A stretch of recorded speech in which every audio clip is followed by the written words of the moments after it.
Hello, it's Miss Lindsey, and I am here to talk about learning conversations that we can have at home. You're at home, you don't have any worksheets, you don't have any curriculum on hand, you don't have a list of standards telling you what to do or how to do it, what activities that you can use, but you need to teach your kids. And guess what? That's the best way.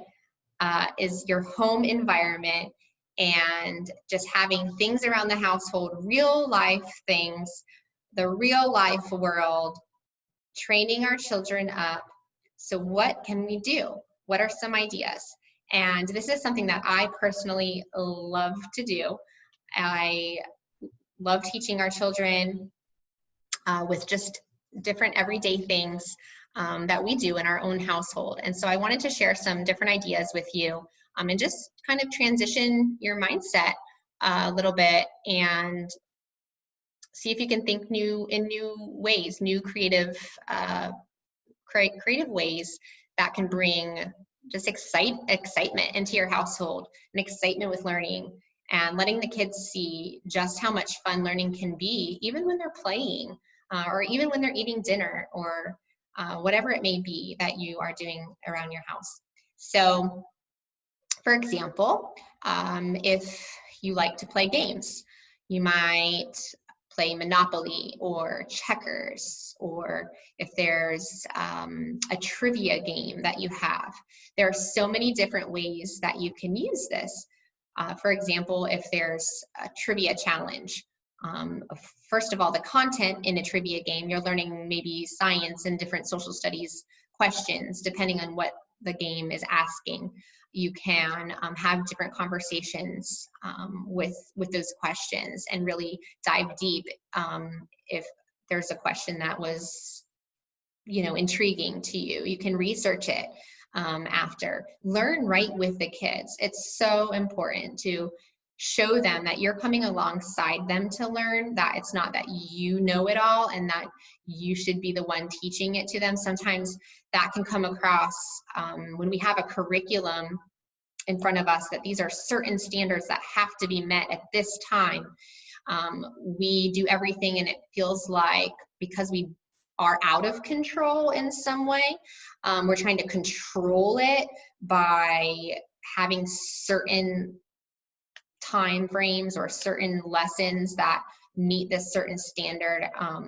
But we really, structure is good. Structure is important. I'm not saying that, but I am saying that hopefully that this can free you up a little bit to know that we can be flexible. So I think that's the most important part, is flexibility.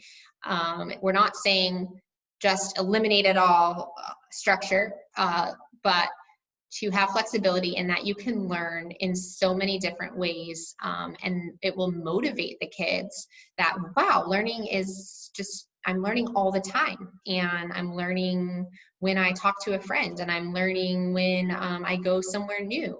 So trivia games, when you're just sitting down with your family, whether it is a Monopoly game, you're talking about math, you're talking about mortgages, you're talking about real estate, you're talking about they're reading the cards. That's reading. You don't have to read a comprehension worksheet just to learn how to read. You can read so many different things during the day.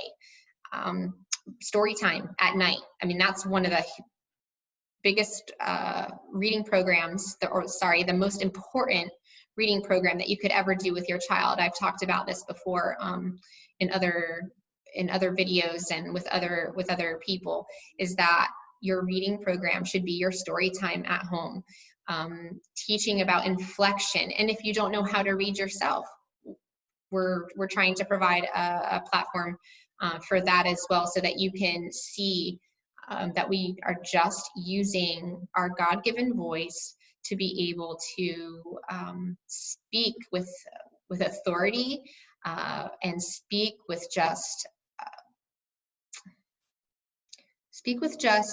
a level of confidence. I believe that is the most important part that our children need to see is that we are confident. If we're not confident in anything that we're doing, our children are seeing that, and they will not be confident as well. So, and if you're not confident in it, learn it with them. Learn it with them and tell them it's okay. Mommy doesn't know, daddy doesn't know, but I'm willing to learn it with you, and we can do this together. And it's okay to make mistakes. You know, these little lessons, these are those foundational lessons that the kids really just need to hear out of their parents' mouth. So this is what I'm talking about as far as like learning conversations, is that in your everyday life, just talk about the things with your kids.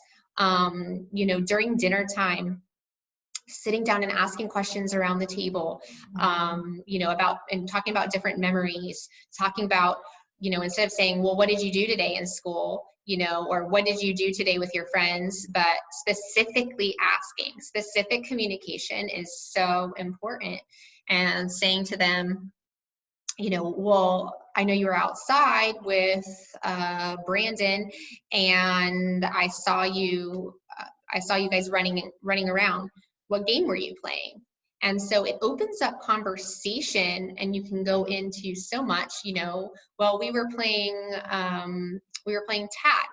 Oh wow, well, so during tag, you know, who won, or you know, how fast do you think Brandon is, or you know, or and then sharing your experiences about running, and you know, just being able to lead in and introduce new concepts, or new things that you can connect with your children about. So as far as like, you know, curriculum standards and implementing those into the house, you know, if you have like Legos or games like chess or checkers. I was just teaching a learner the other day about how you can do multiplication with those things. And you can do or like Connect Four. Okay, if you have Connect Four, you have all of the different rows and the columns, and just like you do a checkerboard, or just like you do a chessboard, or even on the Legos, you have the little, I'm not even sure what they're called, but the little studs, studs, I think. And you have the rows and the columns. Those are great ways to teach multiplication.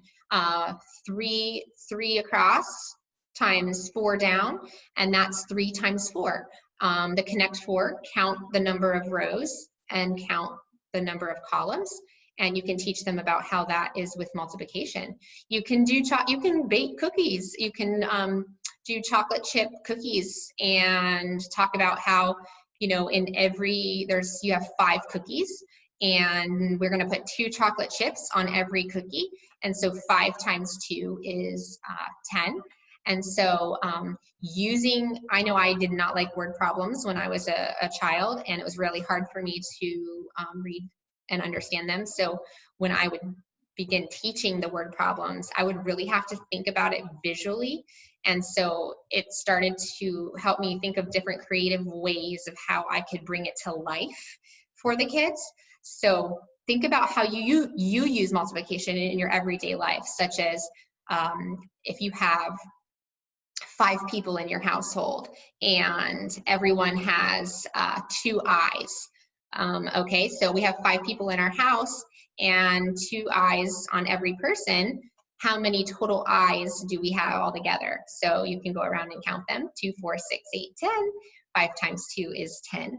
Okay, or money. Money is a real life thing. So give everybody $1, and so 5 times 1 is 5, or give everybody $20. 20 times 5 people in your household is $100. 20, 40, 60, 80, 100.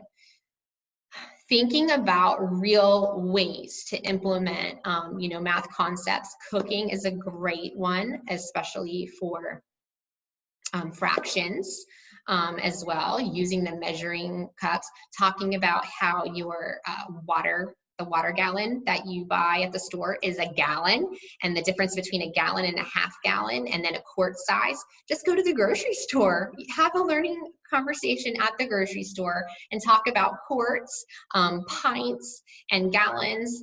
These are real life things that, you know, we in a classroom, the teacher is trying to teach it with a worksheet or a workbook. And you know, it's not their fault. You're teaching 30 kids at one time, and you know, and many teachers bring in the items and offer visuals. But there's something about it when you put it in a real life context and you actually go to the store, you see how we use it in real life. So when you go to the milk fridge at the store and you see that there's gallons and half gallons and pints and quarts, and you're like, oh my god, and it connects. There's a connection in the brain that happens with the child, that they are able to retain it more. And so us as parents, I feel like you feel insecure because you haven't been trained as a teacher, but you are their first teacher. And you do have the ability to teach your child. Let me say that again. You do have the ability to teach your child. You may not know the exact skills to teach them that the school is asking for you to teach, but this is why I'm trying to do this, is because I really want to share some of the skills that us teachers, we were educated, you know, maybe in college about, but it's not just for us to like hoard, I guess, or have and not be able to share it. Parents, you are just as well equipped, okay, or I want to equip you if you feel like you're not, is that you can do this. You can do this. So bringing out measurement skills, getting out the ruler, getting out a ruler, or having dad get out the measuring tape. If dad builds lots of things, I have a learner that dad works on cars, or you know, makes things with their hands. If you're a mom and you have a hobby that you like to do, whether it's, you know, sewing or just creating different things, and you measure, show the kids, talk about what, you know, 3/4 of an inch is, or 1/8 of an inch. And if you're going to the store to go buy yarn, you know, talk to the person who's cutting out the fabric.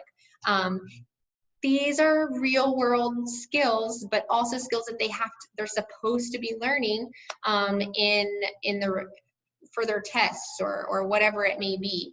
You know, I believe in daily assessment, just on observation and watching and continuing to just offer new activities or new lessons based on what I saw, you know, the other day. Many of my kids, you know, will sometimes just count and use multiplication at the table when they're eating something, and I saw right there that they know that concept, so it's time to move on. I don't have to give them a paper and a pencil worksheet to test that. So those are different ways that you can use math. For reading, I've talked about just reading out loud, you know, just being able to use, you know, good fluency, inflection, poetry is a good way to do that, or short stories. If you want to read funny jokes, you know, things like that. As far as, you know, writing, just simply sitting down with them and writing about your favorite memories, or having the kids, you know, just write a journal, buy them a real journal, take them to Walmart or Target or, you know, a store, and have them pick out a notebook and just give them different questions. You can give them a list of questions, or go outside, let them look out at nature, and just tell them, write what you hear, write what you see, write what you feel. These are teaching so many things, sensory details that they need in writing. You know, let them take a picture. I love photography, and I love just looking at nature and just choosing a flower or choosing something to just take a picture of. Then have them write about it. You know, these are real life things. You know, I love taking pictures and putting words to them. And so they can do that too. You can do that on a cell phone. And just having them think out of the box. I know sometimes we're so stuck on, you know, we have to do it this way. But think about your real life. You know, our children are watching us. We're modeling for them. So why not show them now? If you have to budget, if you have to pay a bill, why don't you show them what it takes to pay that bill? You know, there are different responsibilities that they're going to have to learn, and it's best to start right learning from you. And it's okay to say I don't know, and to teach them, or to learn right along with them. So I hope this helps. There are so many different ideas that I have, but I could be on here forever. So I just wanted to share some insight, and just really honestly to encourage you that you can do this. You can have a learning conversation with your child. Don't be afraid. Don't be discouraged. You can do this. Learn with them. If they want to find out something, hey mom, what's the tallest building that ever was? I don't know. Let's look it up. That will lead into something else. Talk about, you know, if it was a landmark, and that landmark is in this country, and this country is, you know, a part of this continent, and then a geography lesson comes into mix. There's just so much you can do. It's so fun. And so go have fun with your children, and learn a lot of things. Okay, hopefully we can talk soon. Bye-bye.